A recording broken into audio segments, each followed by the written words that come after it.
Olá, vamos dar sequência aqui à nossa aula de Renascimento Cultural. Na última aula, eu fiz uma breve introdução para você, explicando certinho toda aquela transição entre o pensamento medieval para o pensamento renascentista, toda a ideia do homem se tornando antropocêntrico novamente, toda a questão do humanismo, realismo, a ciência tendo uma aplicação interessante na vida desse novo homem, do comércio surgindo, a burguesia, o capitalismo, eu me perceber, né, pertencente àquele meio, e são as minhas ações que alteram aquilo tudo. É muito legal a gente analisar por essa métrica como a arte, a arquitetura, a cultura, né, em todos os aspectos se desenvolve nesse momento, tá bom? E aí a gente vai dar sequência à última aula, que a gente parou ali na Mona Lisa, eu estava explicando alguns detalhes para vocês, estava contando, inclusive, do roubo, né, da Mona Lisa ali no Louvre em 1911, que foi extremamente polêmico. O Perugia, né, o italiano, que acabou roubando a peça e transformando ela no ápice que ela é hoje, né, esse must-have, é uma obra icônica, né, por conta da tragédia que de alguma forma precedeu e não foi a única. A Mona Lisa já sofreu outros atentados. É, no final da década de 1960, uma pessoa jogou ácido na tela, ela ficou um ano restaurando, uma pessoa jogou uma pedra no mesmo ano no canto do olho esquerdo, por isso que é um pouco mais escuro. Aí depois eles colocaram um vidro blindado, um negócio muito louco, né? O vidro, inclusive, que é o que a gente vê aqui na nossa tela, compartilhando com vocês. Perfeito! Esse vidro aqui presente dos japoneses. E o último ataque, a não ser que tenha se atualizado, mas o último ataque que a Mona Lisa sofreu foi em 2009, quando uma russa, né, diz ter se distraído com aquela impressão, né, como eu comentei com vocês, que a Mona Lisa não segue com os olhos. Ela diz ter tido uma tontura e acabou arremessando um copo de café contra o quadro, né? E falam que a partir desse momento o Louvre limitou muito o acesso do que você entra no museu, né? Muito louco. Mas enfim, ó, a gente finalizou aqui vendo a ideia, né, do Perúdio, o assalto e como isso tudo de alguma forma deu esse plus, né, enobreceu o quadro que foi roubado, tá? Mas aí a gente continua falando do cara que está por trás disso tudo, Leonardo da Vinci, o polímata, nem é mais considerado um artista, né? Um grande gênio do Renascimento, um homem muito à frente do seu tempo, com várias frases, pensamentos e ideias que hoje talvez ainda seriam incompreendidas, tá? Leonardo da Vinci era um sodomita, um termo para homossexual até o final do século XIX, quando a igreja para de alguma forma, ditar esses termos. Tá? Ele tinha um apreço muito interessante pelo mundo. Algumas biografias contam que ele era vegetariano, trazia uma ideia de um respeito aos animais, um equilíbrio do meio, e ele buscava esse equilíbrio, essa ideia da ciência, da observação em tudo que ele produzia, né? E tentava entender de alguma forma o ser humano, suas ações, suas emoções, sua essência. Isso é algo muito louco, que a gente só vai ver isso de uma forma mais aprofundada, sei lá, no modernismo, velho, no início do século XX, o cara ali, 1500, já estava com todas essas ideias. Mas claro que dentro de um pensamento mais científico, estruturado, né? Toda essa ideia do corpo, do equilíbrio, das formas, o homem vitruviano, é um clássico também, né, baseado ali no Vitrúvio, um arquiteto clássico, a divisão do corpo, né, a simetria, as partes iguais, a ideia da representação da beleza humana ser simétrica, a mesma largura dos braços, ou a distância do umbigo até os seus pés é a mesma até a cabeça. Tipo, a gente sabe que algumas dessas medidas não são reais, mas é uma ideia de encontrar a perspectiva num sentido mais, como que eu posso dizer?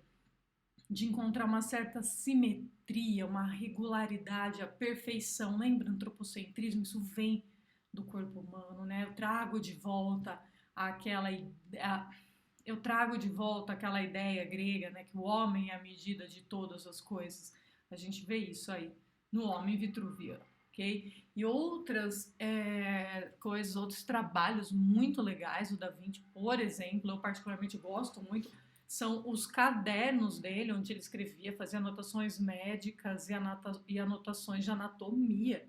Assim como Michelangelo, eles tinham uma vontade, um gosto muito grande por dissecar cadáveres. Isso era feito escondido da igreja claramente.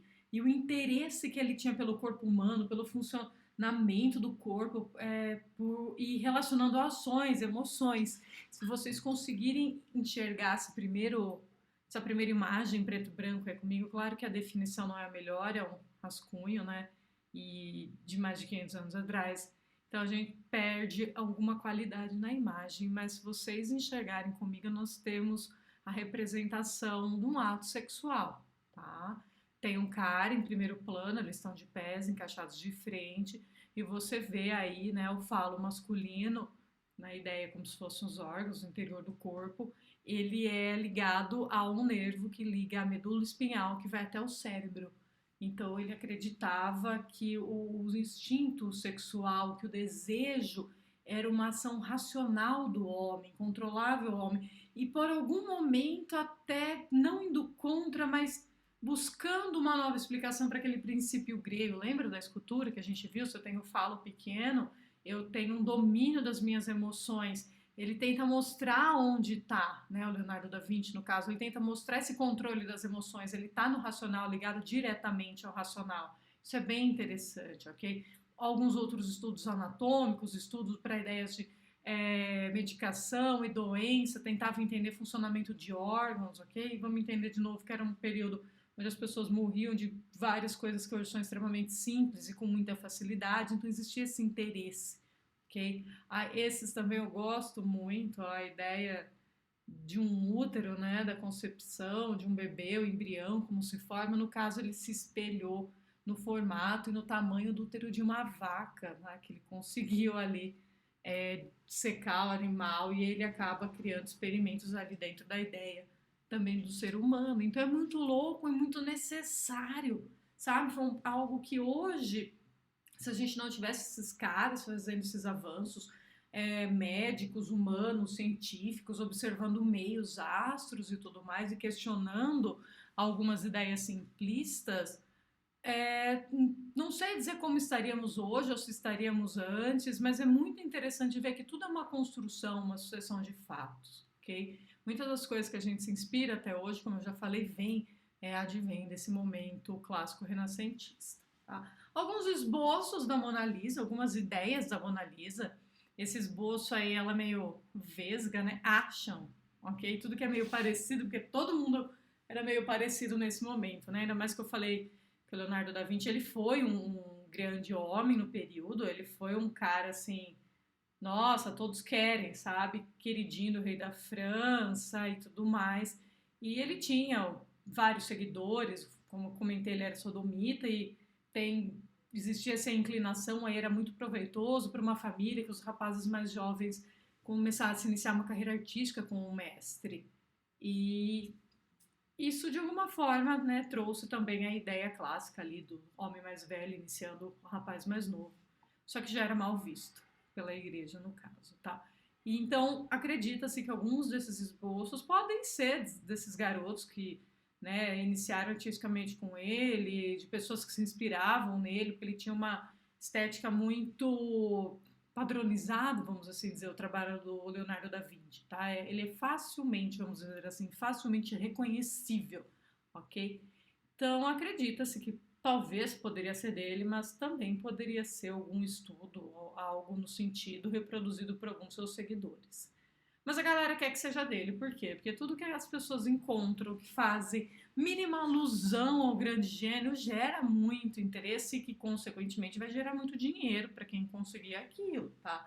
Esse Cristo Monte, esse Salvador Monte, que não se tem certeza se é do Leonardo da Vinci, essa discussão está há muito tempo, em 2005 essa discussão se acentuou, em 2017 falaram que ele ia para o Louvre de Dubai, chiquérrimo, e ainda fica essa certa obscuridade, fica muito difícil a gente atestar mais uma vez se é uma obra originalmente dele, se é uma obra talvez iniciada por ele, concluída por algum dos seus estudantes, enfim, tem traços, é claro, que a gente pode subentender como sendo o trabalho dele, mas o interesse em se afirmar que o trabalho é do Leonardo da Vinci hoje, né, que é o que rola, Infelizmente não é pelo reconhecimento da arte em si, mas pelo valor e o quanto isso pode ser, vamos dizer assim, importante entre estados, governos e lucrativo, tá? Isso não tenham dúvida, ok? Aí a gente vai para um momento que eu particularmente acho muito interessante no Renascimento, ok? De um cara também fantástico, até comentei dele já com vocês na última aula, né? Que ele e o Leonardo da Vinci, Michelangelo Buonarroti, eles eram contemporâneos. Ele era um pouco mais jovem e tretavam, né? Os caras eram, vamos dizer assim, concorrentes, ambos eram muito queridos, mas mesmo assim existia uma concorrência. E ambos tinham características muito interessantes que o Renascimento foi aperfeiçoado, né? Levando a um ápice do florescimento, vamos dizer assim, da obra no Barroco, por conta do trabalho desses caras. Você vê ali